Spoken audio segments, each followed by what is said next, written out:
చూపిస్తానన్నానుగా. అదో రకం బెల్లం, ఇదో రకం బెల్లం. చూడండి, ఇది ఇంకో రకం బెల్లం. ఇగో ఇది ఇంకో రకం బెల్లం. ఇంకా 2 రకాలు కూడా ఉన్నాయండి బాబు. ఇది తిరుపతి లడ్డు లాగా ఉంది. అమ్మ, ఇది తిరుపతి లడ్డు లాగా ఉంది. చూడండి, ఈ బెల్లం ఇలా ఉంది. ఇది కప్పులాగా ఉంది. ఇది కప్పులా, అదేమో గుండు బెల్లం. అమ్మ, ఏం చేస్తున్నావు? కొబ్బరి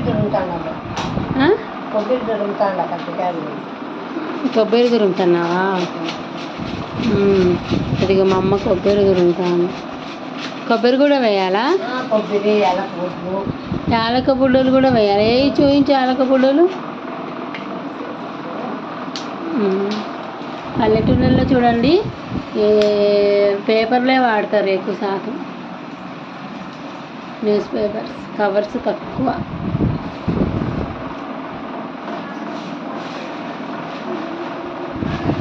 యాలక బుడ్డలు తీస్తుంది. ఏవేవో పెట్టుకుందమ్మ. ఏంటో అమ్మ యాలక బుడ్డలు అవి కాదా? అవి గోడమ్మి ద్రాక్షనా? పాయసం చేస్తావా? సరే, యాన్నయ్య మళ్ళీ ఎత్తుకుతాం. ఏవి యాలక బుడ్డలు? ఎన్ని ఎత్తున్నావు? యాలక బుడ్డలు అవా? మనమేమో ఇలాచి అంటామండి. ఇక్కడ మా అమ్మ వాళ్ళ ఇంట్లో యాలక బుడ్డలు అంటారు. యాలక బుడ్డలు, యాలకలు అవి దంచుతావు. ఇప్పుడు కొబ్బరి తురుముతున్నావా? ఇదిగో కొబ్బరి తురుగుతుంది మా అమ్మ. చూడు, బెల్లం కొట్టినావా? బెల్లం కొట్టి అందులో పోసింది. అక్కడ పప్పులు, కేజీన్నర పప్పులు, కేజీన్నర బెల్లం, ఒక 4-5 కొబ్బరి గిన్నెలు. ఇది మా అమ్మకు వీడియో తీయడం ఇష్టం లేదు.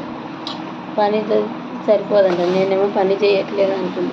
అన్నీ దాచుకుంటుంది. ఇక్కడ కవర్లు ఎందుకు యూజ్ చేస్తున్నావు అమ్మ నువ్వు? నో కవర్స్ యూజ్ చేయకూడదు. అతి తక్కువగా.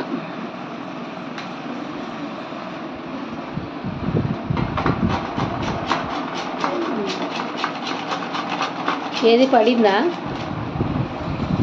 కొబ్బరి? చూపి. తురుగుతుంది అది. తురుగు. ఆమెనే తురుగుతుందంట. ఎవరిని తురమనిస్తలే, పని చేయనిస్తలే. కూతుర్లను, మనవాళ్ళని ఎవరిని పని చేయదు. చేసి ముసలమ్మ ఎలా అయిపోయిందా?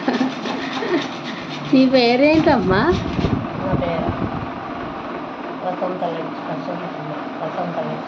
వసంత లక్ష్మి అంట. వసంతమ్మ.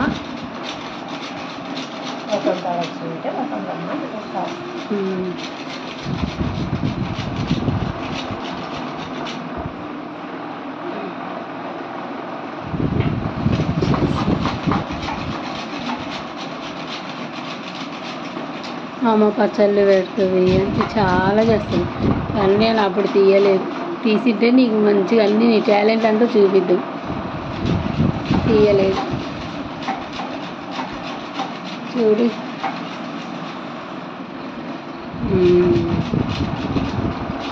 కొబ్బరి తురుము. నేను తురుమనా అమ్మ? నేను తురుగుతా ఇప్పుడు. ఓకేనా?